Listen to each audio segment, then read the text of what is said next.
அன்பிற்கினிய மாதா தொலைக்காட்சி சுவைஞர்களே, தமிழினிய நெஞ்சங்களே, வணக்கம்.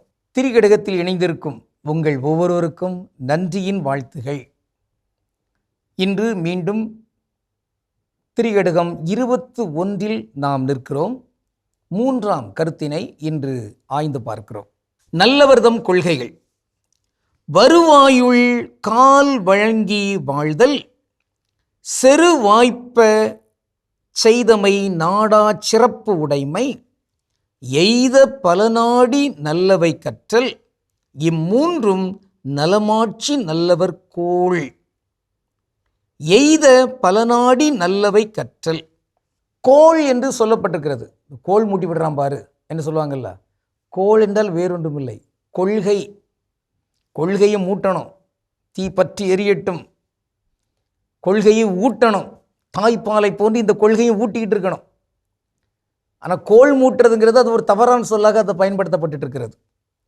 ஆக அந்த கொள்கைகள் இங்கு 3 முன்வைக்கப்படுகின்றன. அவற்றுள் 3வது கருத்தாக இங்கு வைக்கப்பட்டிருப்பது, பலவற்றை நன்கு ஆராய்ந்து அவற்றுள் எவை சிறப்புக்குரியனவோ அவற்றை தேடி பிடித்து படித்தல்.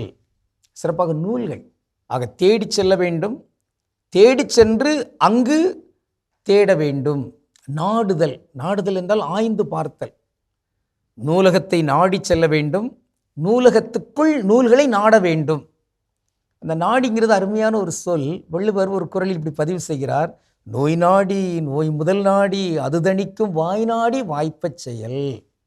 அப்போ நாடி என்றால் ஆய்ந்து பார்த்தல், ஆராய்ந்து பார்த்தல்.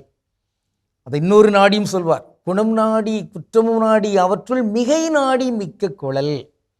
அப்படி ஆராய்ந்து பார்த்து இதில் எது மேலோங்கி நிற்கிறதோ அதற்கேற்ற வகையில் நீங்கள் செயல்படுங்க, தேர்ந்தெடுங்க என்பதாக அங்கு சொல்லப்பட்டிருக்கிறது.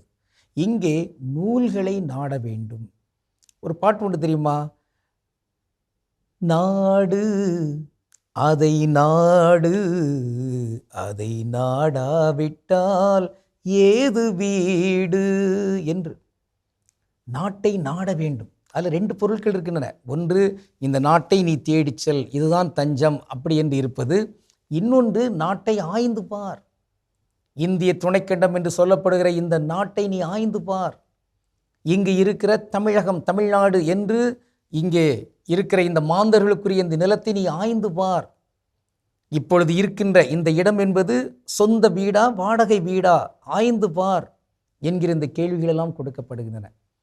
ஆக இதையெல்லாம் இப்படியெல்லாம் ஆய்ந்து பாராமல் இப்படி செய்துவிடக்கூடாது. அதான் ஒரு அறிஞர் சொல்வார்: நாடென்ன செய்தது நமக்கு என்ற கேள்விகள் கேட்பது எதற்கு, நீ என்ன செய்தாய் அதற்கு என்று கேட்டால் நன்மை. இதுதான் செய்தி. எனவே நாட வேண்டும். இந்த நாடுதல் என்பது நன்மைத்தனத்தை நோக்கிய நாடுதலாக இருக்க வேண்டும். அவற்றுள் முதன்மையான ஒரு நாடுதல் என்பது நூல்களை நாடுதல். நூல்களை ஆய்ந்து பார்த்து அவற்றுள் சிறப்புக்குரியவற்றை எடுத்து படித்து அதில் உள்ள செய்திகளை நாடுதல் என்பதாக நாம் பார்க்கிறோம். இன்று நாம் ஆய்ந்து பார்க்க வேண்டிய ஒரு தனித்தமிழ் சொல். அது என்ன? நாடி. நாடி என்பதற்கு இங்கு சமஸ்கிருதத்தில் என்ன சொல்றாங்க? சோதனை செய்து. சோதனை தமிழ் அல்ல, அது சமஸ்கிருதம். அதை போன்று பண்ணி தமிழ் எப்படி சொல்றாங்க? ஆங்கிலத்தை கலந்து டெஸ்ட் பண்ணி. டெஸ்ட் பண்ணியாச்சா அல்லது சோதனை செஞ்சாச்சா? இதெல்லாம் தவிர்க்கணும். நாடியாச்சா, நாடுதல் செய்தாயிற்றா. ஆக நாடி, அதான் நாடி பார்த்தல் முன்னால் இருக்கும் பார்த்தீங்களா? ஒரு உடல் எப்படி இருக்கிறது என்பதை பார்த்து நாடி பார்த்தே கண்டுபிடிப்பாங்க. அருமையான ஒரு சொல். ஆக இந்த நாடி அது நாடுதல், தேடுதல், ஆராய்தல், ஆய்ந்து பார்த்தல், சூழுதல், சூழ் ஆராய்வு செய்தல் என்கிற இந்த மாதிரியான சொற்களை எல்லாம் நாம் பயன்படுத்தலாம். ஆக அந்த வகையில் இங்கு நாம் நாடி பார்ப்பதற்கு இங்கு பலவற்றை நம் கண்முன் கொண்டு அதன் மூலமாக பொருளுள்ள வாழ்வை வாழ்வதற்கு அதுதான் இத்தகைய சிறந்தோருடைய கொள்கைகளாக இருக்கும் என்பதை திரிகடுகம் இங்கு வலியுறுத்துகிறதே. அவற்றையெல்லாம் ஏற்று கடைபிடிப்பதற்கு இன்று உறுதி ஏற்றுக்கொள்வோம். கடவுளுக்கு திருவிழமானால் மீண்டும் நாளை திரிகடுகத்தில் இணைந்து மகிழ்வோம். நன்றி, வணக்கம்.